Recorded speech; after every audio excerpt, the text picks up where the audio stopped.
Depois de 8 anos de uma jornada de trabalho em várias empresas, vários aprendizados, conhecer vários gestores, eu sempre tive o entendimento que eu iria ter o meu próprio escritório.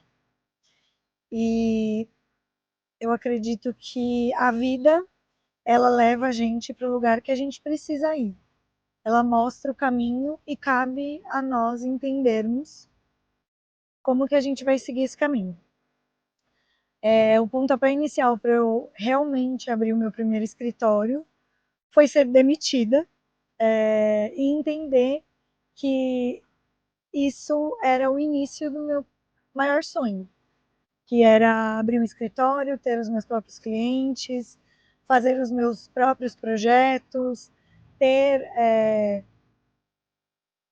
uma possibilidade de crescer e evoluir, e trabalhar na área que eu mais gostava, que era a arquitetura de interiores. Então, eu lembro dos meus primeiros clientes, do meu primeiro contrato, de como eu fiquei muito feliz com esse início, de como foi importante, de quanto crescimento esse início trouxe para mim, como pessoa, como ser humano, como mulher, e de me mostrar a capacidade que eu tenho e que eu tinha na época para poder criar, para poder atender um cliente, para poder vender um projeto, e isso só potencializou, né? Um dos aprendizados mais profundos que eu tive durante a minha jornada com o meu primeiro escritório foi entender sobre o ego. O ego, ele, ele pode tanto ajudar quanto atrapalhar as suas escolhas, a sua jornada, onde você quer chegar. E hoje eu consigo entender claramente que durante essa minha trajetória com a CF Arquitetura, eu busquei muito o sucesso, muito algo que o ego faz a gente buscar, né? Então, o mercado da arquitetura, ele tem sim um ego, ele tem sim o entendimento que os profissionais precisam fazer coisas bonitas, coisas que vão sair na revista, projetos que fazem a diferença. O arquiteto precisa ter status, precisa ser uma pessoa que ganhe prêmios.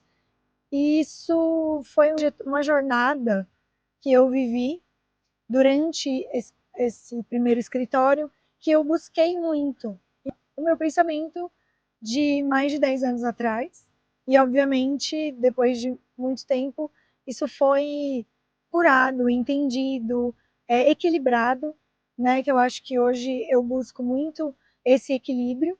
O ego todos nós temos, mas hoje eu entendo que a gente pode equilibrar e trazer ele para um lado positivo, que é a autoestima, que é gostar do que você faz, que é ter confiança no que você faz, mas não buscar algo só para mostrar para os outros. E eu acho que o início da CF Arquitetura foi o meu ápice do meu ego, vamos dizer assim, um momento um pouco mais distorcido.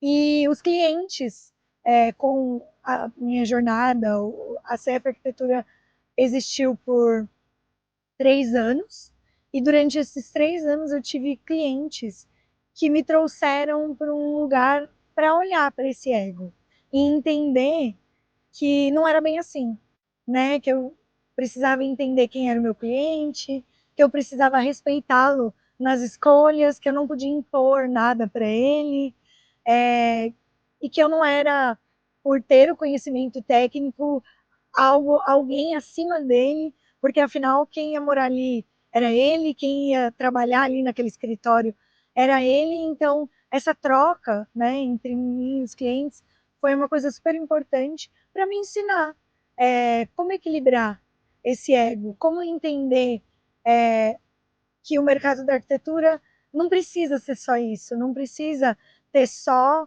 o sucesso, o prêmio, o projeto estampado na capa da revista. Ele pode ser muito mais do que isso. Eu acho que o início dessa jornada me mostra muito isso, aonde eu cheguei, né? Eu sou muito grata por essa jornada com a CF Arquitetura, porque foi um aprendizado muito importante e onde eu entendi que a arquitetura ela pode ser feita com mais profundidade sobre a conexão entre as pessoas. E eu acho que o início de todo esse entendimento ele vem dessa trajetória. Então, a partir daí foi onde eu cresci, eu evolui um pouco e aonde veio a próxima jornada, que foi o Estúdio N, onde eu tive uma sociedade, onde eu tive novos aprendizados e muito mais evolução. Mas essa história a gente pode deixar para o próximo vídeo.